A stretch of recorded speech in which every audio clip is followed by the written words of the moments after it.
আমাদের সংগ্রাম দাবি আদায়ের সংগ্রাম রুটি রুটির সংগ্রাম ন্যায্য ভাড়ার সংগ্রাম ন্যায্য দাবির সংগ্রাম কমিশন কমানোর সংগ্রাম লেগেছে রে লেগেছে লেগেছে রে লেগেছে এই লড়াই লড়াই লড়াই চাই এই লড়াই লড়াই লড়াই চাই। ধন্যবাদ বন্ধুগণ, আপনারা এখন আমাদের কেন্দ্রীয় কমিটির আমাদের নেতৃবৃন্দদের বক্তব্য শোনেন।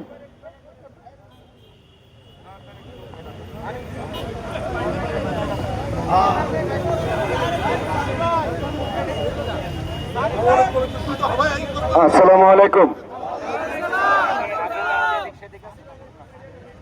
আপনারা যারা বিভিন্ন দিকে ছড়িয়ে ছিটিয়ে আছেন, দয়া করে আপনাদের এই কষ্টের ফল কি দাঁড়িয়েছে সেটি শুনতে আসুন।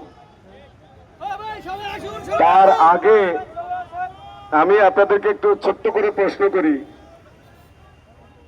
আজ থেকে ৬-৭ বছর পূর্বে আমার কে কে দেখছেন? দেখছেন, মাশাআল্লাহ, অনেকে দেখছেন। হাতটা নামান। সেই আমি আর এই আমির মধ্যে ব্যবধান খুঁজে পান? কারণ সেই আমি একটা টকবকে জোয়ান ছিলাম। এই ৬-৭ বছরে আমার জীবন থেকে ৩০ বছর আমার জীবনে যুক্ত হয়ে গেছে। আর এই সবই হয়েছে একমাত্র এখানে নিয়েছেন, এটা শায়ারিং নয়, এটা সার্ভিস। মানছে?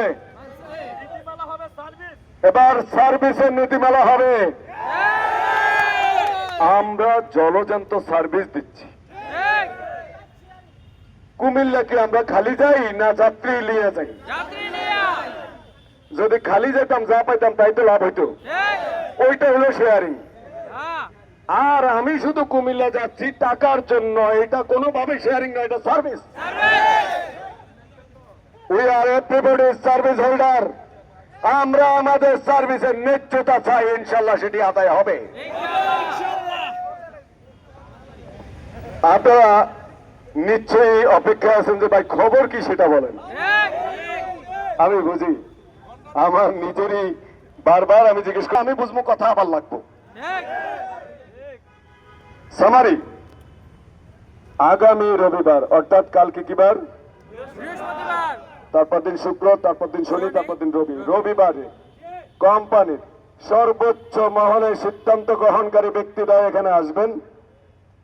আমরা আপনাদের ভাইরা যারা অন্তত এই সমস্ত ফাঁকর পুকুর বুঝি, আমরা একটু এখানে থাকব এবং এখান থেকে আমাদের যেই নীতিমালাটি 2017 ছিল, যেটিকে আমরা পরে ওর ফাঁক ফুক বন্ধ করে 25-এর জন্য রেডি করছি, সেটি মিনিস্ট্রিতে যাওয়ার জন্য রেডি হবে, চলে যাবে এবং সেই টেবিলে বসে পরবর্তী ওটি পাস হয়ে গেজেট হয়ে আসার আগ পর্যন্ত আমরা কোন ভাড়ায় চলব সেটি নির্ধারিত হবে।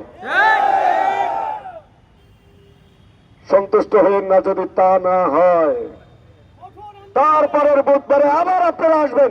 রাজি আছেন কিনা? আমরা রবিবারে বসবো, রবিবারে এটি সমাধান হবে আলহামদুলিল্লাহ। রবিবার থেকে আমরা গাড়ি চালাবো, অনবরত চালাবো। যদি রবিবারে না হয়, তারপর ইনশাল্লাহ আবার আমাদেরকে আসতে হবে। আমি বারবারে বলছি, এই দেশে দাবি আদায় করতে গেলে সুইপারের মতন করতে হয়। সুইপার কেমনে করে জানেন? বড় একটা বাঁশ লয়, যেখানে ঠেকে সেখানে গুঁতা দেয়।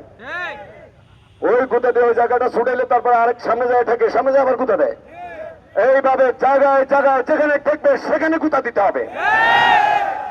তাই একদিন এসে যদি আপনারা হয়রান হয়ে যান, তাহলে হবে না। যখনই ঠেকবেন তখনই আসবেন। রাজি আছেন তো?